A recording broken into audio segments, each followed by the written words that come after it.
I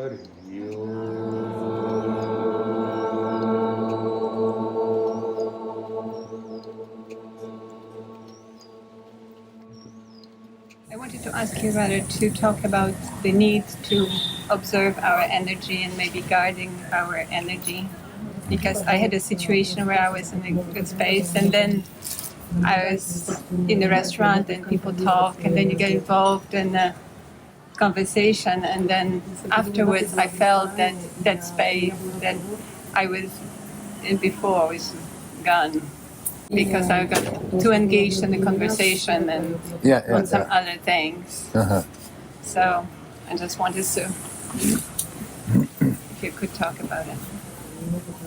I don't know whether you understood. It's so easy. It's so easy in here because you go somewhere for lunch and the people talking all the time. Yeah.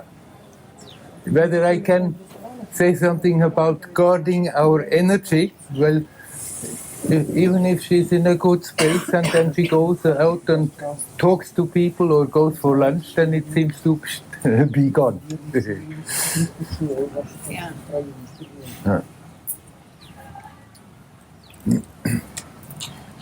Find one way how you can always remind yourself to connect with yourself. Still, there will be differences when you're sitting quietly, absorbed. There is another energy field building up than when you're walking around and are amongst people. But still, you can keep that touch. And then you won't feel that somehow it's gone. Just no matter what you are doing, no matter what is happening, no matter where you are, whether you are in a crowd or alone, just find a way that you can catch your attention and bring it back to that sense of presence. That sense of being here, now, alive. How you are doing it, it doesn't matter. You can invent your own thing. You can use a blueprinted way to go about it. Because it's always here. It's always here. It's always here. That which makes this whole experience possible is never ever absent. Your attention may go off completely. We may go through most of our day without a moment being aware, but that is never absent. So find a way to catch yourself. Not think, okay, I'm doing my practice, I'm sitting for meditation, and then forget all about it. Bring that attitude as good as you can in all your activities. Whenever you become aware how your attention is going all over the place, you just catch it and bring it back. What are you doing when you're sitting meditating? I'm making an attempt to do an inquiry. You're making an attempt to do inquiry. Right, it's well said.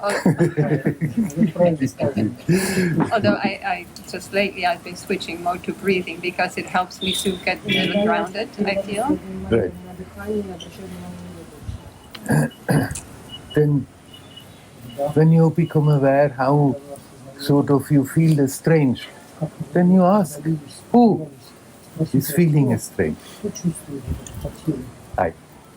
Who am I? I am. And it brings you right back home.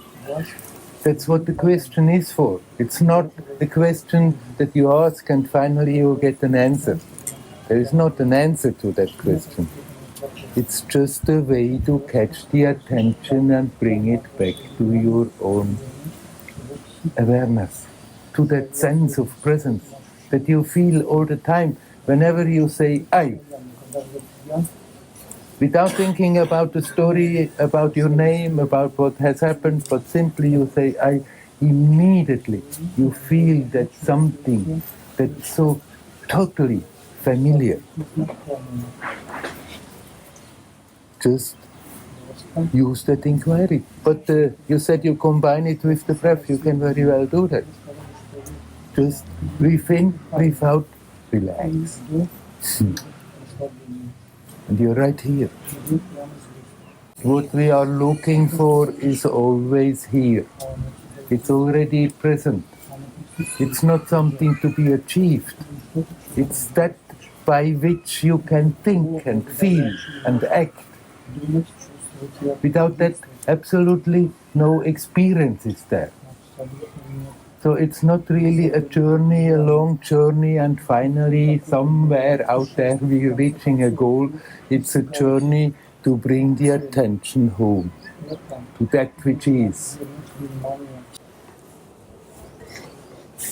It's not that we have to work and work and work and work, and finally we get a reward.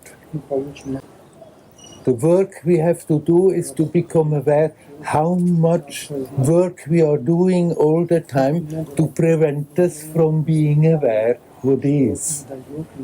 How much we are continuously busy, creating all those tensions, creating all those barriers that keeps us from being natural. And so the job is not to attain something, the job is to become aware what we are doing all the time. And then learn not to do that anymore. And be natural. Relax.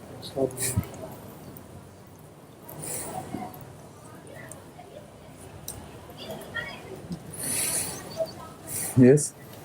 Does it mean to be natural? What does it mean to be natural?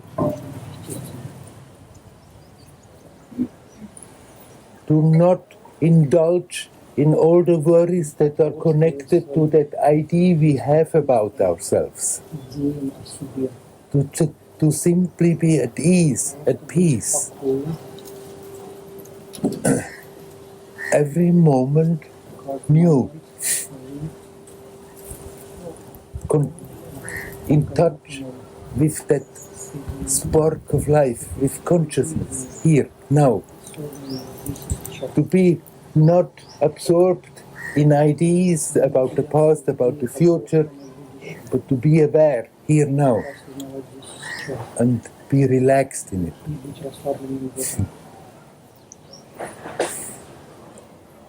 That's what we were meant to be. But then we were born in a world where everybody functions very different.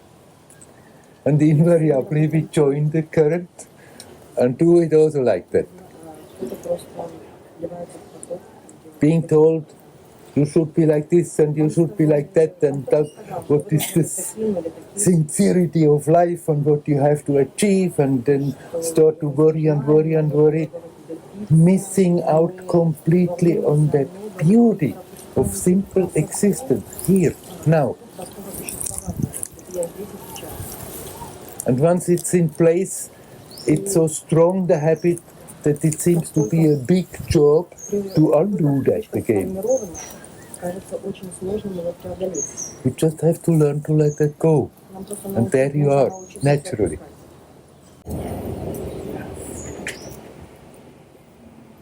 Yes? Coming back to self-inquiry. Yes? Famous question, who am I? Yes? My sincere answer is I don't know. You don't know? I absolutely don't know. Yes. And the feeling of becoming more and more stupid. More and more stupid. I need help.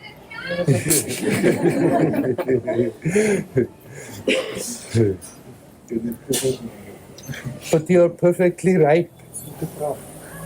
Your answer is, I don't know. Who am I? I don't know. But then you said, the more I try to figure out, yes, and the more you try to figure out, either you start to hang on to ideas and think, yes, I'm getting it, or then you just rack your brain and everything goes through your fingers and you feel stupid.